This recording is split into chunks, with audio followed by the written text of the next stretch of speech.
ಮುಂದಿನ ಸಲ ನಾವು ಪಕ್ಷಕ್ಕಾಗಿ ದುಡಿತಿದೀವಿ, ಮುಂದಿನ ಸಲ ಕ್ಷೇತ್ರ ಹಂಚಿಕೆಯಲ್ಲಿ ನಮ್ಗೆ ಅವಕಾಶ ಸಿಗುತ್ತೋ ಇಲ್ವೋ, ನಾವು ಇಷ್ಟೆಲ್ಲ ಪಕ್ಷಕ್ಕೆ ದುಡಿದ್ರು ಕ್ಷೇತ್ರ ಬಿಜೆಪಿ ಬಿಟ್ಟು ಕೊಡ್ಬೇಕು ಅಂತ ಬಂದಾಗ ಆ ಕಾರ್ಯಕರ್ತನ ಶ್ರಮ ಏನಾಗ್ಬೇಡ.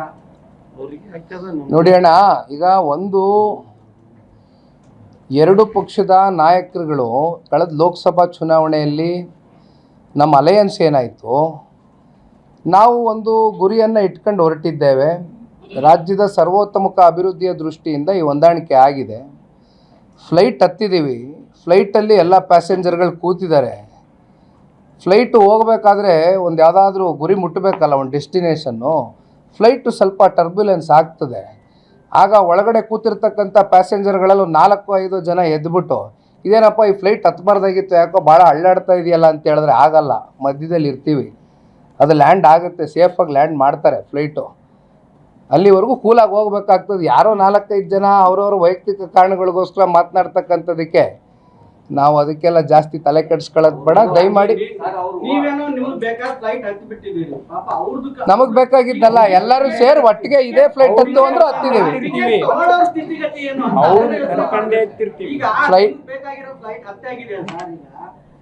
ಟಿಕೆಟ್ ತಗೊಂಡವ್ರ ಸ್ಥಿತಿನೂ ನೋಡ್ಬೇಕಲ್ಲ, ಅಡ್ವಾನ್ಸ್ ಬುಕಿಂಗ್ ಮಾಡಿದ್ದಾರೆ.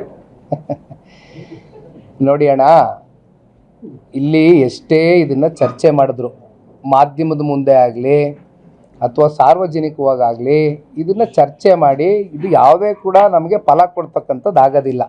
ನಾವು ನೀವು ಎಷ್ಟೇ ಚರ್ಚೆ ಮಾಡ್ಬೋದು ಅಥವಾ ಇನ್ಯಾರೋ ಬಂದು ಮಾಧ್ಯಮದ ಮುಂದೆ ನಿಂತ್ಕೊಂಡು ನಾನಾ ರೀತಿ ಚರ್ಚೆಗಳು, ಅವ್ರವ್ರ ಅಭಿಪ್ರಾಯಗಳು, ವಾಕ್ ಸ್ವಾತಂತ್ರ್ಯ ಇದೆ, freedom of speech, freedom of thought, freedom of ಎಲ್ಲ ಇದೆ. ಡೆಮಾಕ್ರಸಿಲಿ ಇದೀವಿ ನಾವು, ಏನು ಬೇಕಾದ್ರೂ ಚರ್ಚೆ ಮಾಡ್ಬೋದು. ಬಟ್ ಅಂತಿಮ ಈ ಒಂದು ಅಲಯನ್ಸು ಆಗಿರ್ತಕ್ಕಂಥದ್ದು ಮೇಲ್ಮಟ್ಟದಲ್ಲಿ ಅಲಯನ್ಸ್ ಆಗಿದೆ. ಜೊತೆಯಲ್ಲಿ ಪೂರಕವಾಗಿ ಕಾರ್ಯಕರ್ತರ ಒಂದು ಹೊಂದಾಣಿಕೆನೂ ಕೂಡ ಭಾಳ ಗಟ್ಟಿಯಾಗಿ ಆಗಿರೋದ್ರಿಂದನೇ ಲೋಕಸಭೆಯಲ್ಲಿ 19 ಜನ NDA ಸಂಸದರನ್ನ ಗೆಲ್ಲಿಸ್ಕೊಟ್ಟಿದ್ದಾರೆ. ಇದು ಕಾರ್ಯಕರ್ತರ ಶ್ರಮ ಇದೆ, ಎರಡು ಪಕ್ಷದ ಕಾರ್ಯಕರ್ತರ ಶ್ರಮ ಇದೆ. It is A natural alliance, ಇದರಲ್ಲಿ ಯಾವುದೇ ಅನುಮಾನ ಬೇಡ. ನಾನು ಗ್ರೌಂಡ್ ಲೆವೆಲಲ್ಲಿ ಮಾತನಾಡೋದಾದರೆ ಸಣ್ಣ ಪುಟ್ಟ ಇರ್ತವೆ ವೈಮನಸ್ಸುಗಳು, ಯಾಕಿರೋದಿಲ್ಲ, ಆಗ್ತಾವೆ, ಅದೆಲ್ಲ ಸರಿಪಡಿಸ್ತಾರೆ. ಕೇಂದ್ರದ ನಾಯಕರು ಯಾಕಿದ್ದಾರೆ ಮತ್ತು ನಮ್ಮ ವರಿಷ್ಠರು ಯಾಕಿದ್ದಾರೆ, ಕೂತು ಸರಿಪಡಿಸ್ತಾರೆ. ಬನ್ನಿ, ತಲೆ ಕೆಡಿಸ್ಕೊಳ್ಳೋದು ಬೇಡ. ಕೇಂದ್ರ ಸರ್ಕಾರದ ಮೊನ್ನೆ ಬಜೆಟ್ ಅಲ್ಲಿ ಕುಮಾರಸ್ವಾಮಿ ಅವರಿಗೆ ಚಂಬು ಕೊಡಲಾಗಿದೆ ಅಂತ ಹೇಳಿ ಕಾಂಗ್ರೆಸ್ನವರು ನಿಗದಿ ಮಾಡ್ತಾರೆ. ನೋಡಿ, ಕುಮಾರಸ್ವಾಮಿ ಅವ್ರಿಗೆ ಯಾಕಣ್ಣ ಚೊಂಬು ಕೊಡ್ತಾರೆ? ಈಗ ಒಂದು ಕೆಲಸ ಮಾಡೋಣ, ಇಷ್ಟೆಲ್ಲ ಕೇಂದ್ರ ಸರ್ಕಾರದ ಬಡ್ಜೆಟ್ ಮೇಲೆ ಚರ್ಚೆ ಮಾಡ್ತಕ್ಕಂಥವ್ರು ಈಗ ರಾಜ್ಯ ಸರ್ಕಾರ ಇನ್ನೇನು ಬಡ್ಜೆಟ್ ಮಂಡನೆ ಮಾಡ್ತಾರಲ್ವ ಮಾರ್ಚ್ ತಿಂಗಳಲ್ಲಿ, ಅದೇನು ಚೊಂಬು ಕೊಡ್ತಾರೋ ಅಕ್ಷಯ ಪಾತ್ರೆ ಕೊಡ್ತಾರೋ ಕೈಗೆ ನೋಡೋಣ, ಬನ್ನಿ ಕಾದು ನೋಡೋಣ. ನೋಡಿ ಅಣ್ಣ, ಇಲ್ಲಿ ಏನು ಸಿಕ್ಕಿದೆ ಬಿಟ್ಟಿದೆ ಅನ್ನೋದಕ್ಕಿಂತ ಹೆಚ್ಚಾಗಿ ನಾವು ಒಂದು ಫೆಡರಲ್ ಸಿಸ್ಟಮಲ್ಲಿ ಇದ್ದೀವಿ. ಯಾವುದೇ ಫೈನಾನ್ಸ್ ವಿಚಾರವಾಗಿ ಯಾವ್ಯಾವ ರಾಜ್ಯಗಳಿಗೆ ಎಷ್ಟೆಷ್ಟು ಹಣ ಹಂಚಿಕೆ ಆಗಬೇಕು ಅಂತಕ್ಕಂಥ ನಿರ್ಧಾರ ಮಾಡ್ತಕ್ಕಂಥದ್ದು ಆಯಾ ರಾಜ್ಯದ ಒಂದು ಆರ್ಥಿಕ ಪರಿಸ್ಥಿತಿ ಸ್ಥಿತಿಗತಿಗಳ ಮೇಲೆ.